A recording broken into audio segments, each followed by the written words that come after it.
To all my girls, let's help each other out because things are looking a smidge dire at the moment. One might say catastrophic.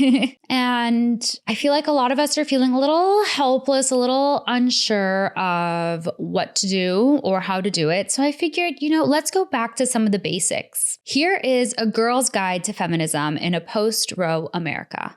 Welcome back to Stay at Home Feminist. Your soft girl era starts here, along with the fall of the patriarchy. I'm your host, CC Binx, your favorite feminist with a TikTok addiction. And today we're diving into something big, but also something kind of basic that I think every girl should know. And by girl, I mean non-gendered girl, also woman. You catch my drift.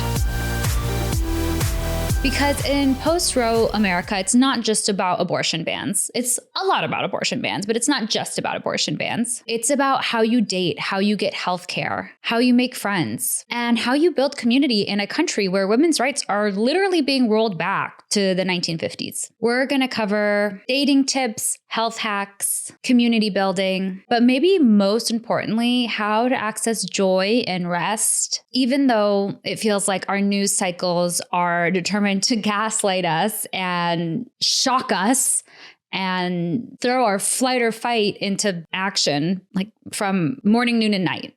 Authoritarianism comes in all shapes and sizes, all forms. And I think it's really important at this moment to all take a breath and regroup and maybe ground into what our current reality is. I think since the fall of Roe, from before that, but it feels like to me, as someone who's been an activist in pro-abortion spaces and just social justice in general for the past decade or so, even longer. Wow, I'm getting old. My birthday's coming up soon. Your girl's a Libra. Anyways, it really feels like there was a very big sort of tipping point once Roe was overturned, or maybe a sense of wow, we've gotten to the really bad place, things had been building up to it. But that was just such a signal of oh, we're here. We're here and we've been here. And now how do we get out of it? I think Trump being elected a second time was also one of those moments where we're just oh, shit. Okay, so this is real and this is happening. I saw a TikTok and I resonated with it so much. That was it was this girl and she was just gonna come on here and be honest. I think I was a little bit of a conspiracy theorist where I definitely was thinking Trump and Elon rigged the whole thing, yada, yada, yada. But after the past couple weeks, I see how many silent voters there were, silent supporters there were of this administration. And I no longer think it was rigged. And I totally get that this actually happened. And I think a lot of us have maybe felt that way where we've been whoa. Things got real conservative or real fast. I made a TikTok about my blue-haired liberals getting red-pilled. I knew this girl. She was literally a blue-haired liberal. We worked at a human rights organization together. We went to women's marches together. She was super duper progressive. And I see her posting conservative things, not all the time, but once is plenty. Go watch that TikTok and you'll know what I mean. I don't want to dive into it all here, but because I don't want to bring certain current events up because the internet is too much talking about it. But okay, moving on. Back to the subject at hand. Yes, I did have a pumpkin dirty chai before this episode, so we're going to get a lot of energy here. So get your iced coffees or non-iced coffees. I don't care. Get whatever favorite drink you have, your favorite fall drink, and buckle up and let's dismantle some of this patriarchal BS all around us. I want to dismantle the patriarchy, and I feel like it's just being built up even more than ever before. So we got to get to work, girls. Let's start with one that every girl, woman, person should be equipped with, especially if you have a uterus, is dating in a post-Roe world. Because let's be real, in post-Roe America, dating isn't just romance. It's political. Who you let inside you at this moment is very, very political. According to a Pew Research study, 70% of Americans support Roe v. Wade. So there is no need to be dating an apolitical man who doesn't care about your rights. I've even heard girls saying that guys will sort of hide their politics until things get deeper entrenched, even though the girl in the relationship is very much yeah, I would not date a conservative. They are conservative and they hide hide it. And then like eventually are like, oops, whoopsies, I guess I am. So like people are like catfishing their politics right now, which is crazy. If you feel like you have to hide who you voted for, maybe you should take a little bit of a peek inside of why that might be. So I think at this moment in time, it's very important that we realize a man who supports bodily autonomy is not a green flag, baby. That's a beige flag. That's basic. That's he doesn't think of you as livestock. That's he doesn't think of you as a second-class citizen. That's he thinks the person he might want to marry should have the same amount of rights as him. So there's that. A good litmus test might be, especially if you live in a red state, would you drive me across the border if I needed an abortion? If the answer is no, then the answer is no. And you know what to do with that. I'll let you decide for yourself. But it's so important that we know who we are getting into bed with, who we are getting into relationships with. And we've all been there. We've all dated like just a toxic guy or a guy who isn't right for us. And once you get entrenched, even though you might want to leave them, it can be really hard. So like, trust me, get ahead of it and really know who he is before things get serious, because these are important. These are really, really important. And it's not just about politics. It's about the beliefs behind it. If a man thinks it's okay that your body is regulated by the law and his isn't, like that tells you everything he needs to know about how much he respects women and how much he will respect you. And like when you think about relationships, I mean like heterosexual relationships, especially, it's like the sort of nuclear family of it all. The like get married, move to the suburbs, get a house, have a kid. Like obviously not everyone does that, but generally that's sort of like the goal or the trajectory people are on. So like if this man is going to be someone you want to have children with, you want someone who's advocating with you and for you while you're in labor. Like you don't want someone who's like doesn't care what happens to you when you're in labor, especially when we're living in a country with the highest maternal mortality in the developed world. So yeah, it sucks. We have to be so vigilant right now, but protect yourself. Protect yourself. Know who you're dating, know where they stand politically.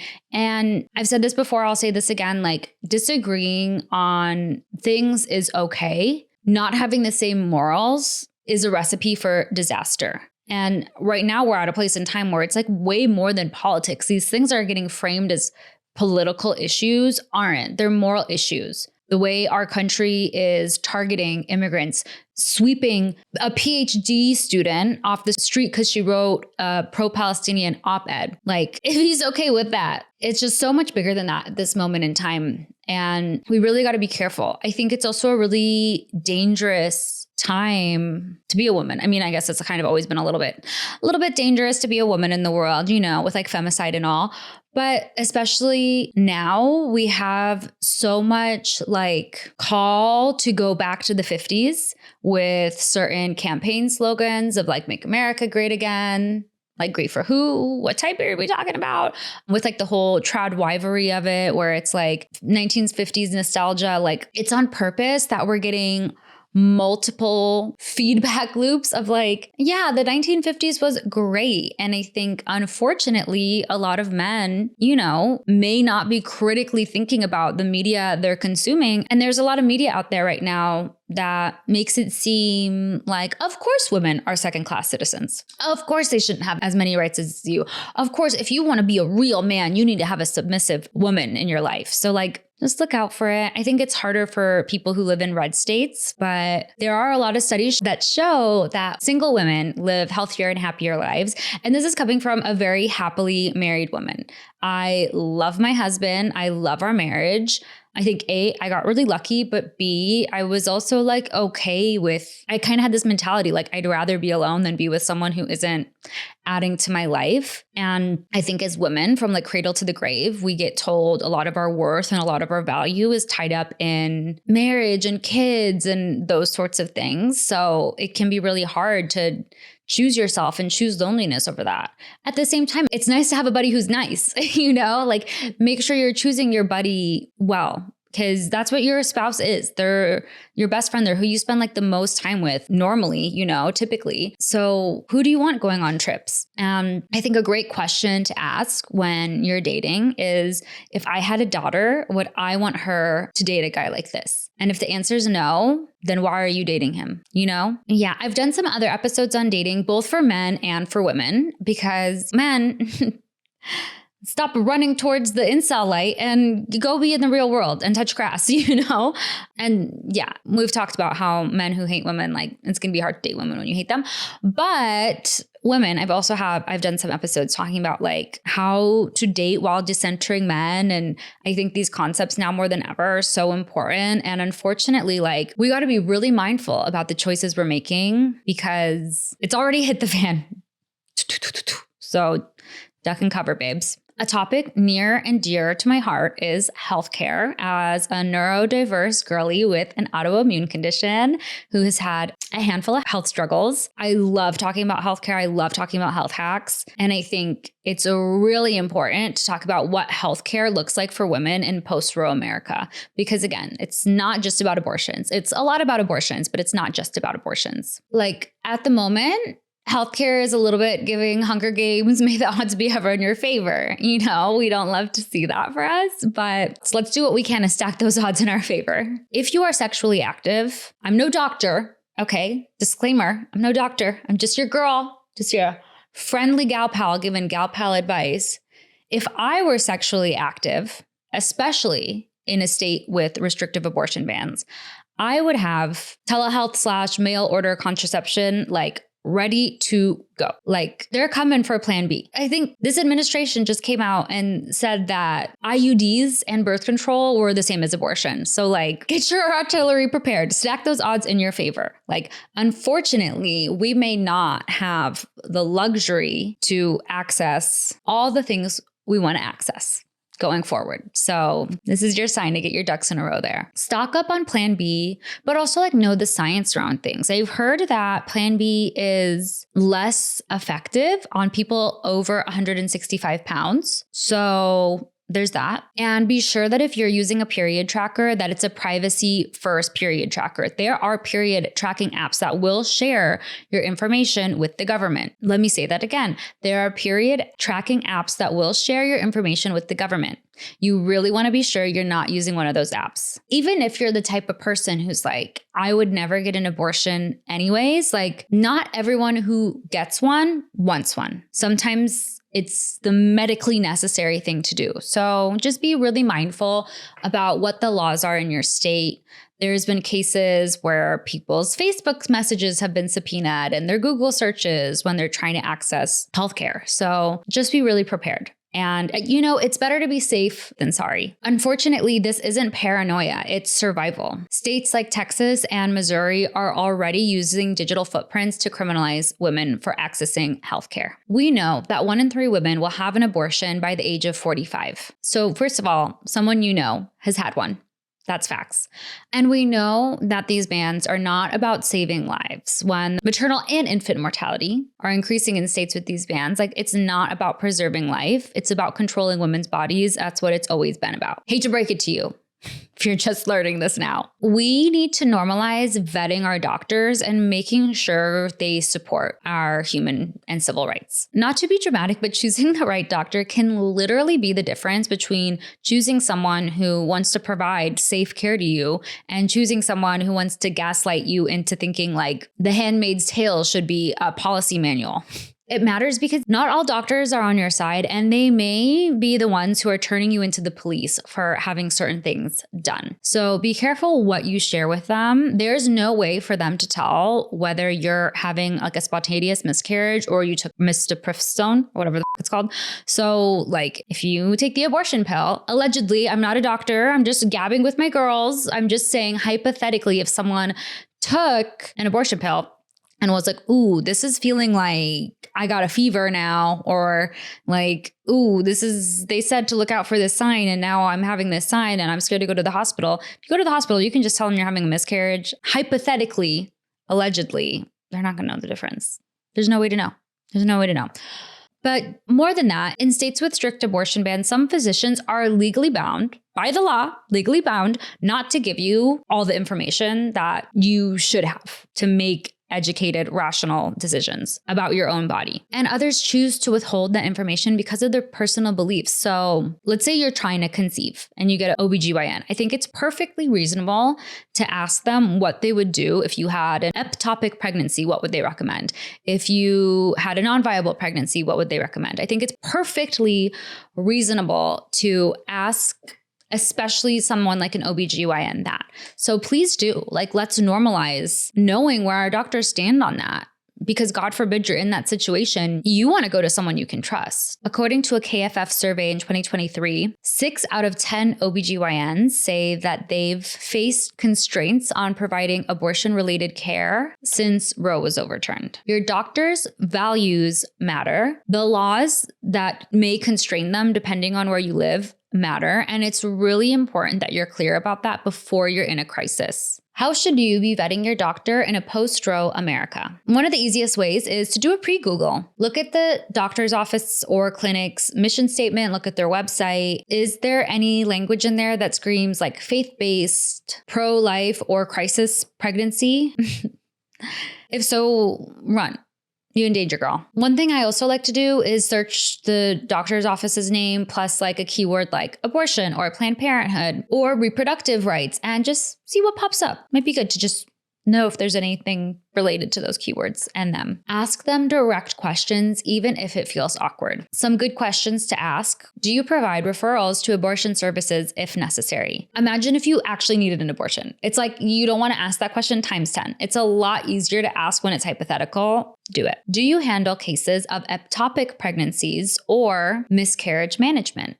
That's important to know, especially if you're trying to conceive. But even if you're not, the answer will be very telling for you. Another very important question, especially if you aren't trying to conceive, is do you discuss, provide, etc., all FDA approved contraceptive options? I think their reaction with any of these questions will tell you a lot. Your doctor should not be uncomfortable talking about medical issues such as ectopic pregnancies or miscarriages or contraception. That should not be taboo in a doctor's office, especially if it's an OBGYN. If they get cagey or dismissive or judgmental, that is a major red flag. And again, if you're asking these questions when you're not in crisis, imagine how much harder it would be if you are in crisis and you need immediate help. Another thing you can do is check their network. Are they a part of a hospital or a practice that's been in the news for restricting reproductive care? You would be shocked at the Catholic hospital system here. 40% of counties in the United States of America only have religiously affiliated hospitals. 40%. And if you don't know how to vet it, Planned Parenthood often has referral lists for trusted providers in your area. So if you don't know what to search for,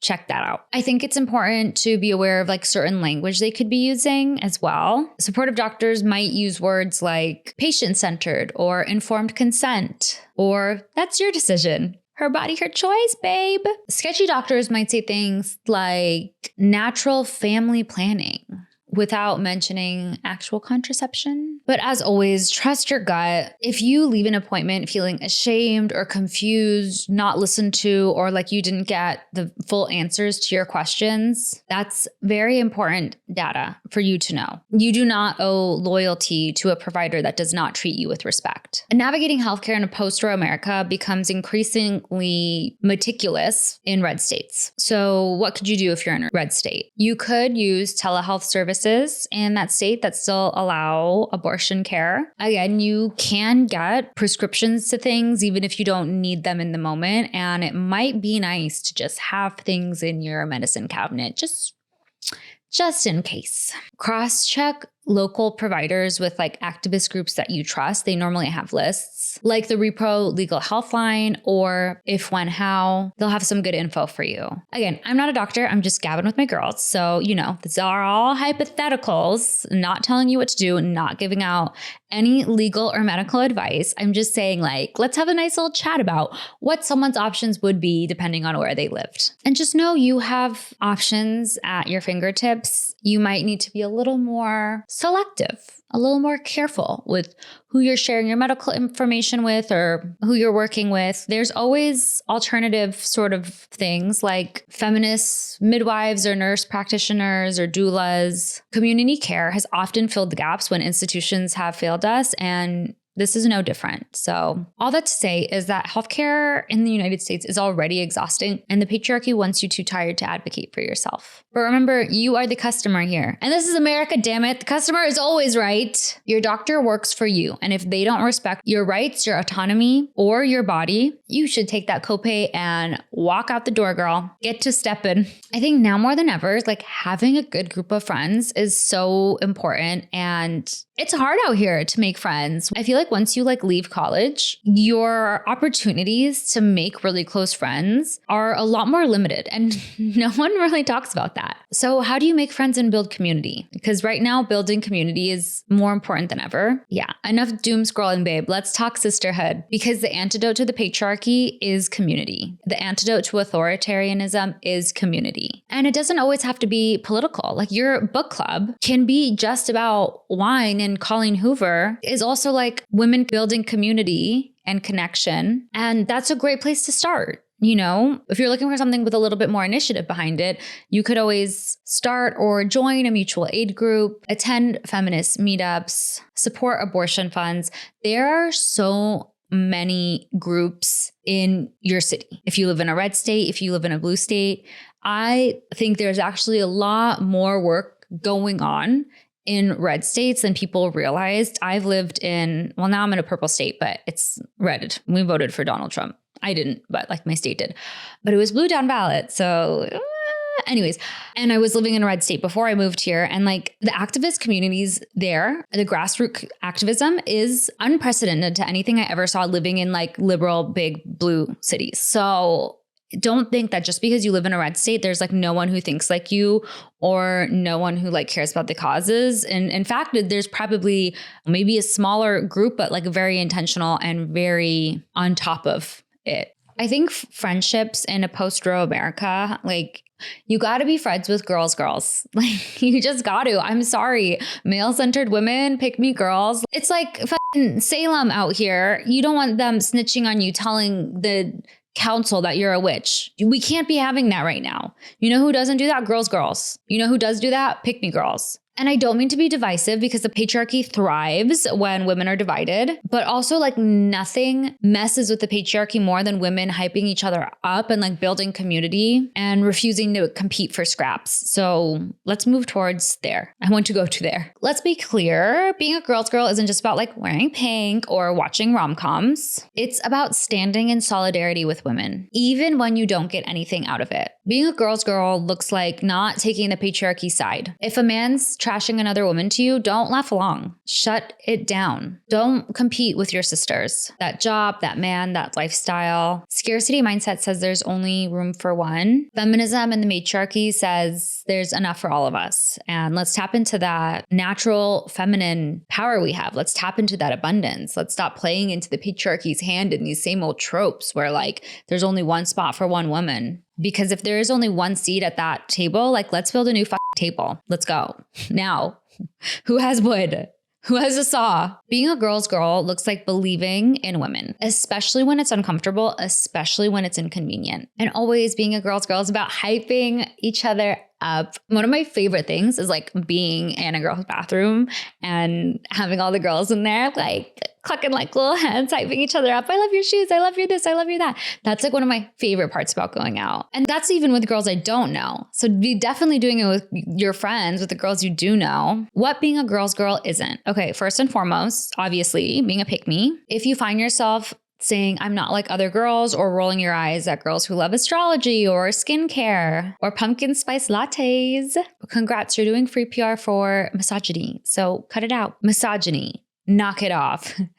if anyone knows that reference. Being a girl's girl is most definitely not tearing down other women to get closer to men. Remember, the patriarchy wants you competing for male approval. Studies show that women with strong female friendships live longer, are less likely to experience depression, and report higher life satisfaction. Because girls are the best. Women are the best, you guys. Being a girl's girl isn't just a vibe. It's a way of life. It's a feminist strategy. It's a lifestyle, girl. It's community care. It's survival in a system that wants us divided. So next time you hear that little pick-me devil on your shoulder whispering, I'm not like other girls, remember that being like other girls, being like other women is the best compliment you could get. I think a very important concept in post-Roe America is like money and power. Girl, get that bag.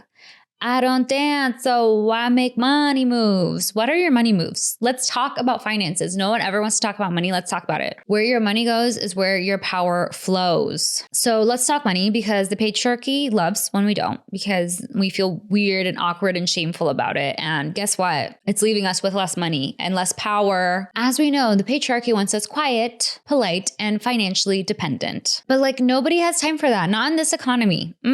Money equals power, and it definitely equals feminist power. As we know, historically, women being denied credit cards, bank accounts, and property ownership was the control mechanism. Fun fact, women in the US couldn't open credit cards in their own name until 1974. Yes, 1974. Your mom and grandma still remember this. They lived through it. Economic violence is one of the most common forms of abuse in relationships. And 99% of DV survivors say that they've experienced financial control within that relationship. Wealth is power. It is independence.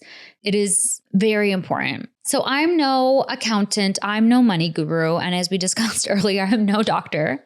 But again, just chatting it up with my girly girls. How would one build a nice little feminist nest egg for themselves, hypothetically? Don't take financial advice from me. I'm just chatting. I'm not an accountant. If I were you, I would aim to have at least 3 to 6 months of savings in a nice little nest egg for you. And obviously, it's not going to happen overnight. You can even put like $20 a week in there, skip the iced pumpkin latte, even though we love that, and start saving and putting towards this nest egg. And that's why I think it's like, first of all, so important to even talk about money, because I feel like when you're not talking about it, it's just sort of like, okay, it's not real. I don't have to think about it. It's monopoly money, but it's not, whatever. I'm not even going to think about it. And it's like, no, girl, you got to think about this. Like, this is literally your lifeline. And the average American does not have like over a month's worth in savings. Like if something happened, they'd be able to pay rent for like a month and then that's it. So we have to be more mindful about it. We have to do better in this economy. Like, come on. Another thing I would do is open a high yield savings account. This way your emergency fund could actually earn interest. So this can be part of your nest egg. It doesn't have to be two separate things. It could be. Another thing you could do if you don't know how to enter the world of high yield savings account is investing in crypto. Like you don't have to become like a day trader, but just like basic Bitcoin Bitcoin would probably be a good place to start if you have zero crypto. The US dollar is tanking and crypto, although volatile, has been like steadily increasing. I've been investing in crypto for probably around 7 years now. And yeah, it's a little bit every week. I'm not putting too much money on the line there, but it adds up and it's booming and moving. And I hodl and just leave it in there. And that's that. And yeah, if any of my friends were asking me for financial advice, I would definitely say, put your money somewhere where it can yield investments. And I think it's also like, think about your mentality around wealth. Don't make it too big or too scary of a thing, because being independent isn't just about having money. That's an aspect. It's not just about being rich. It's about having options. Can you leave a bad job? Can you leave that toxic relationship? Can you leave that red state if you need certain healthcare? That's what financial independence buys. So invest like a feminist, girl. If you have access, use your 401k or your Roth Roth IRA. Even small amounts compound. And that is a great way to get some bang for your buck here. Also looking out for future you, she will thank you. And if you're feeling discouraged, I think it's important that you know that women statistically are better long-term investors than men because they're less likely to panic sell. One may say we're more rational. One may say that. Multiple streams of revenue are always welcome. So like start that TikTok account, open up that Etsy shop, do some tutoring on the side or some freelance writing or sell your vintage clothes on ThreadUp. I bought this on ThreadUp. ThreadUp, you need to sponsor me. I'm literally obsessed with you guys. Someone go tell them. Literally all my outfits are ThreadUp. And whenever people compliment me, they're like, where's it from? And I'm like, ThreadUp, but check the tag. I don't know the brand.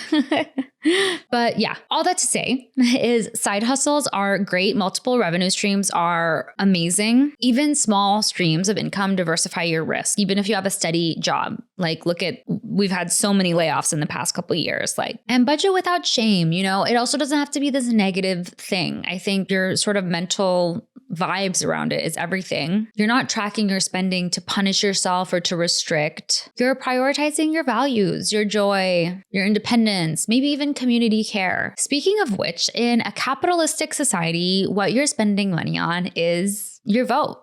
It's what you're supporting. So be aware of what you're spending your money on. In a post-Roe America, I strongly encourage everyone to support abortion funds. Even $5 can help with someone's gas or childcare or hotels. And yeah, know where you're shopping. Shop women, queer, and or BIPOC businesses. And, be aware if you're buying stuff from fast fashion, which is horrible for the environment, but also not great for women and children in the regions that some of these garments are being made. One of the most important things to do in post-Roe America in the times that we're living in is to have some fucking fun, okay? And to rest. Have a nice little soft girl nappy nap. We need to be taking care of ourselves so much right now. And joy is resistance, rest is resistance.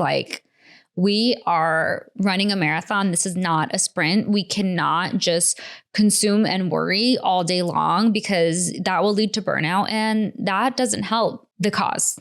That doesn't help anyone. The patriarchy thrives on despair. Fascism thrives on fear. Joy is a protest. Joy is community building. And when you're chronically in fight or flight, which, doom scrolling or just keeping up with current events can easily put someone into fight or flight these days. And when you're chronically in that state, you don't have the bandwidth to imagine alternatives or to resist effectively or to take care of yourself and your loved ones. So let's stay out of fight or flight, okay? Or I guess fawn, depending on your trauma response. I think a lot of that is prioritizing rest.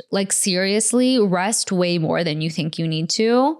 You have been ingrained since the time you've been born that resting is stupid and lazy, and couldn't be further from the truth. Take a nap, take a walk.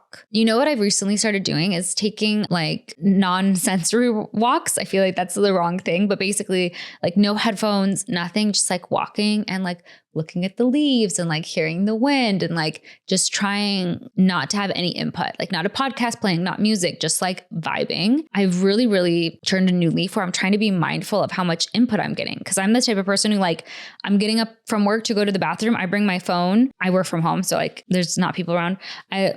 Whatever. I'll take my phone and go on TikTok and scroll while I'm walking to the bathroom. And then, you know what I mean? I feel like I'm sitting down for lunch and I watch a show or I watch TikTok or I'm going on a walk and listen to the podcast or play music, or I always have some sort of input. So I'm trying to I like listening to podcasts. I like watching TV. I like watching TikTok. So I'm still going to do it. But I think just being mindful of I don't always have to have constant input, especially when, the internet is not always the funnest place to be. We got to touch grass, guys. We got to do it. Rest is not lazy. If you take one thing away from this episode, I think I would love for that to be it. Rest is not lazy. Another thing that's really important to stay out of fight or flight or get out of fight or flight is to practice regulating tools. We have so much happening. It would easily dysregulate anyone's nervous system. One thing I love to do is breath work. If you aren't in the breath work world or haven't done it, the easiest sort of way to start is box breaths, which is inhaling for 4 seconds, holding for 4 seconds, exhaling for 4 seconds, holding for 4 seconds,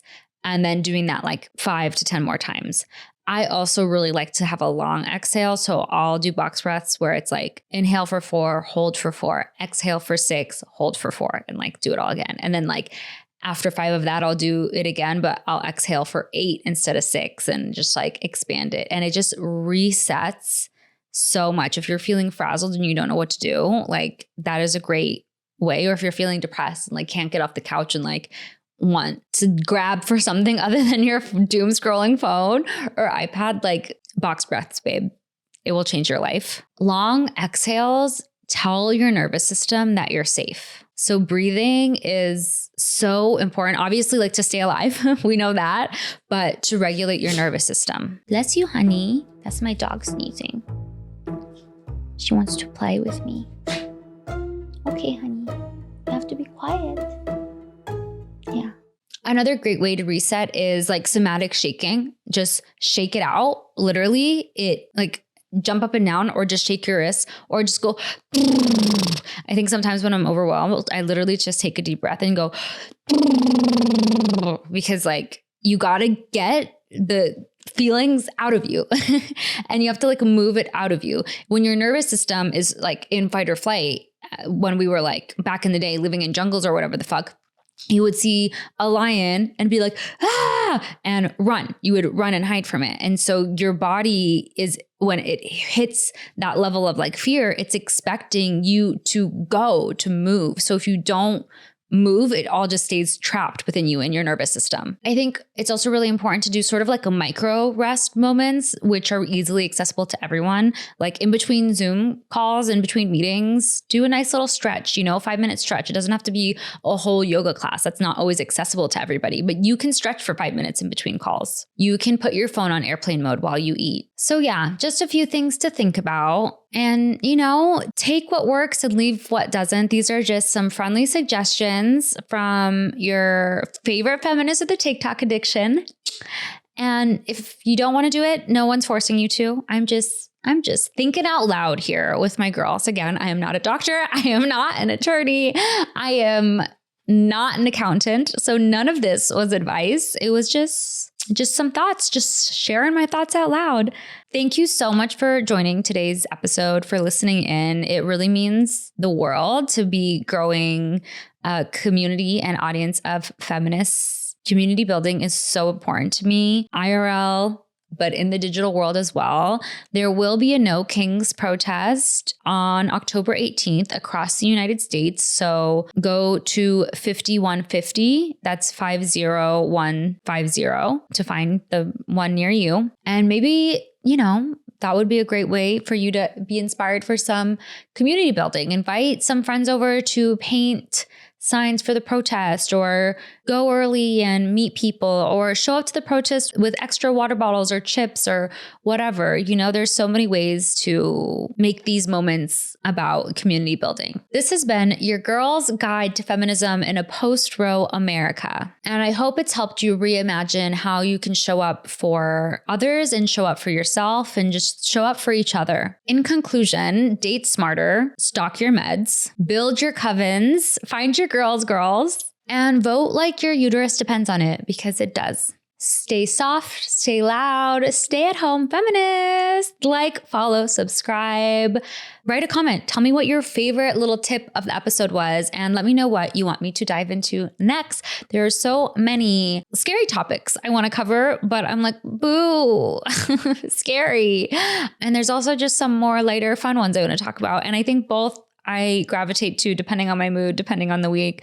I think when the internet is so entrenched with so much like, I don't like to add to that, but it feels like it's always entrenched with that. So I guess I am adding to it. I don't know. Anyways, that's been my yap session for today. Thank you so much for joining, and I'll see you next week. Bye.